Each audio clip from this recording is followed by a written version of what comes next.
So I know everybody's been doing these wedding invitation sniper builds. I figured it was about time for me to do one just to see what I could do. I feel like I did a pretty good job. Takes me about 4 shots actually hitting the boss to down them. If you like it, like always, like, share, and subscribe. Let's get right into the intro.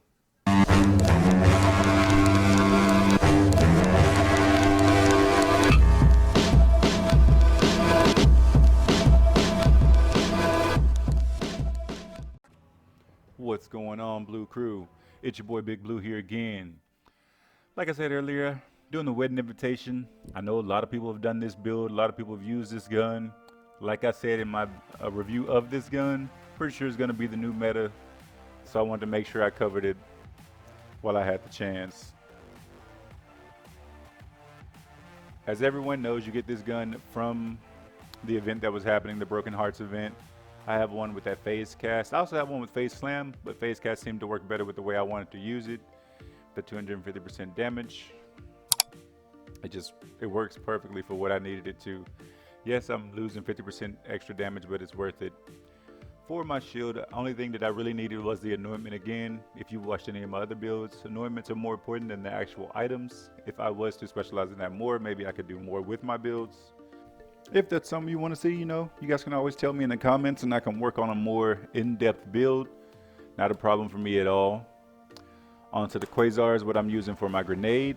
Using it for that action skill damage. Like I said, these two are just for that. Onto my driver. Spiritual driver, I'm using it with that extra 25% damage, that 30% extra sniper damage, and then that 45% Jacob's weapon critical. So it was literally made for this gun.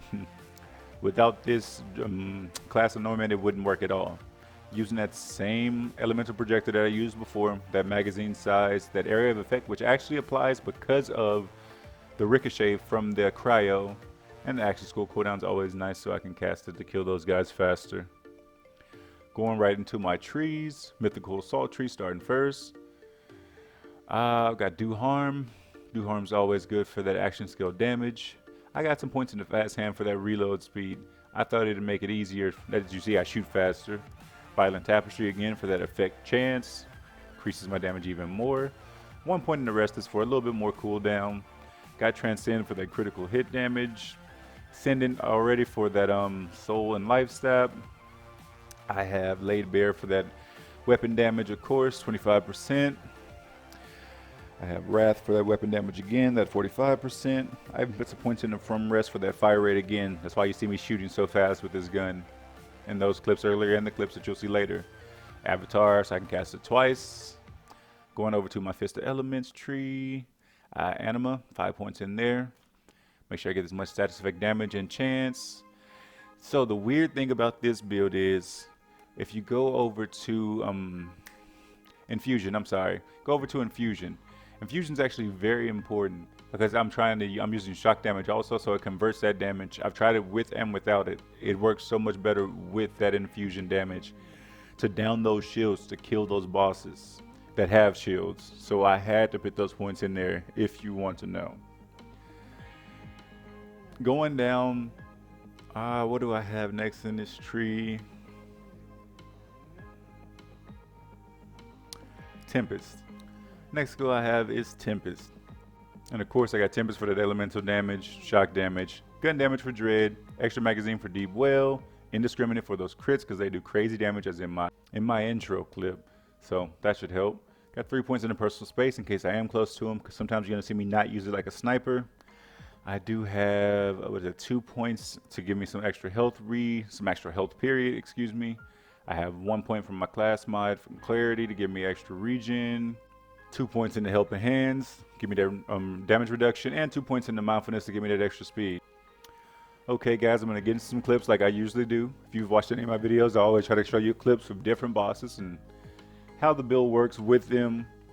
As you're going to see with Grave Ward and with Gigamine, I almost said Megamind, excuse me. With Gigamine, it's a little harder with Gigamine because he has that really small crit spot, and with Grave Ward because he's constantly making me move. I do kill them extremely fast in 5 to 10 seconds, but it's a little bit harder, so just want to warn you about that in case you are going to try to make this build and run it as your main.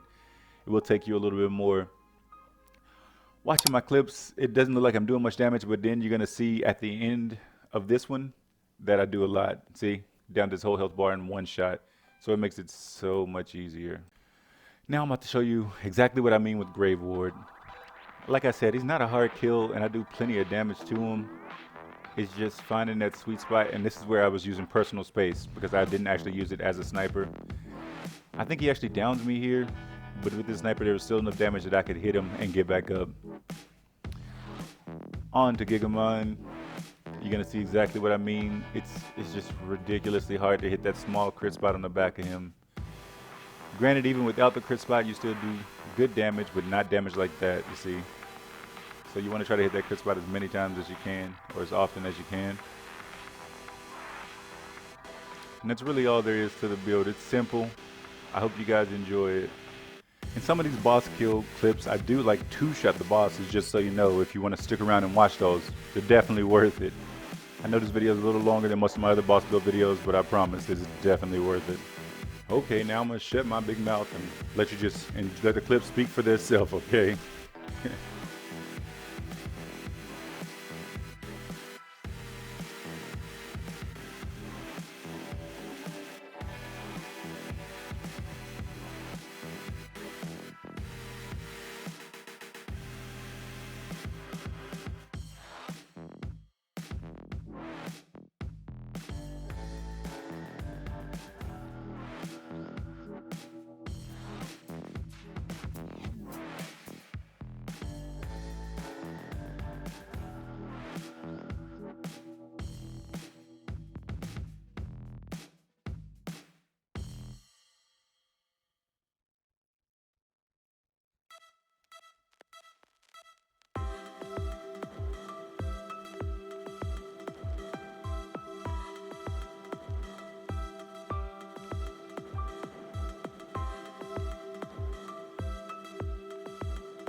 Again, I'm happy I got to be part of the Cool Kids Club, guys.